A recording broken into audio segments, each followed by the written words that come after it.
Hi friends, நேற்று சித்திரை ஒன்றுங்க. பழனி போகலான்ட்டு தங்கத்தேர் இழுக்கிறதுக்கு கிளம்பிட்டேங்க. எப்பயும் போல் 1 மணிக்கு கிளம்பிட்டேங்க. அதுக்கு அங்கே போய் சாப்பிட்றதுக்கோசரம் புளி சாப்பாடும் லெமன் ரைஸும் கிளறிட்டேங்க. கூடவே உருளைக்கிழங்கு பொரியல் செஞ்சுட்டேங்க. இந்த தடவை நாங்கள் 3 பேர் தாங்க போனோம். நான், எங்கள் வீட்டுக்காரோட ஃப்ரெண்டு 3 பேர் தாங்க போனோம். பையன் சின்னவனுக்கு எக்ஸாம் இருக்குங்க. பெரியவன் படத்துக்கு போகிறேன்ட்டு வரலைங்க. எல்லாமே பேக் பண்ணி எடுத்து பேக்கில் எப்பயும் போல் வச்சுட்டேங்க. இந்த தடவை பால் மட்டும்தாங்க மிஸ்ஸிங்கு. பால் இல்லை. அதனால் பால் திருவாவினன் குடிக்க பால் எடுத்து வைக்கலைங்க. எப்பயும் போல் 1 மணிக்கு எல்லாம் காரில் எடுத்து வச்சுட்டுங்க வீட்டிலேருந்து கிளம்பிட்டேங்க. இந்த தடவை ரொம்ப கொஞ்சம் லேட் ஆகிடுச்சிங்க. ஏன்னா டிராஃபிக் இங்கே போகிற வழியில். அதனால் நாங்கள் போய் ரீச் ஆகும் போதே 3 மணியாட்டம் ஆயிடுச்சுங்க. சாப்பிட்ற இடத்துக்கு போகிறதுக்கு. இதே இடம் தாங்க லாஸ்ட் டைம் நாங்கள் சாப்பிட்டோம்.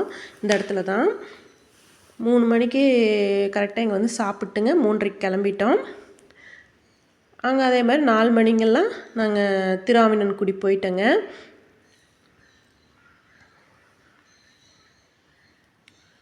பாருங்கள், இந்த இடம் தாங்க. எல்லா மரத்தையும் வெட்டிட்டாங்க. அதனால் ஏதோ அந்த காட்டுக்குள்ளார இடம் இருந்ததுனால அங்கே போய் சாப்பிட்டேங்க.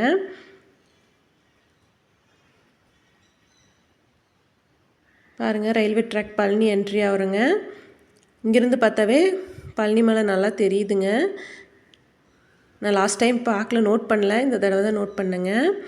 நாங்கள் திருவாவினன்குடி 4 மணிக்கெல்லாம் ரீச் ஆகிங்க. சாமி கும்பிட்டு மலை ஏறதுக்கு 4:45 கிளம்பிட்டேங்க. ஓரளவுக்கு கூட்டங்க. நாங்கள் எங்கள் வீட்லேயே அன்னதான டிக்கெட்டும் தங்கத்தேர் டிக்கெட்டும் எடுத்துகிட்டு நாங்கள் டைரெக்டாக விஐபி டிக்கெட்டில் போய் சாமி தரிசனம் பண்ணிவிட்டுங்க. 7 மணிக்கு வெளியே வந்து தங்கத்தேர் இழுத்துட்டு 8 மணிக்கெல்லாம் கீழே வந்துட்டேங்க. கீழே வந்து பாருங்கள், 8 மணிக்கு எவ்வளோ கூட்டம்னு. நிறைய பேர் பால் குடம், காவடி எல்லாம் எடுத்துகிட்டு நிறைய பேர் போனாங்க. வீட்டுக்கு 11:30க்கு வந்தேங்க. இந்தாங்க இந்த தடவை பிரசாதமாக கொடுத்தாங்க. இந்த தடவை குடம் கொடுக்கலைங்க, அதுக்கு பதிலாக காமாட்சி விளக்கு கொடுத்துருக்காங்க. இதாங்க இந்த தடவை எங்களுக்கு வந்தது. இந்த வீடியோ பிடிச்சிருந்தா லைக் பண்ணுங்கள், ஷேர் பண்ணுங்கள், கமெண்ட் பண்ணுங்கள், சப்ஸ்கிரைப் பண்ணுங்கள் ஃப்ரெண்ட்ஸ். தேங்க்யூ.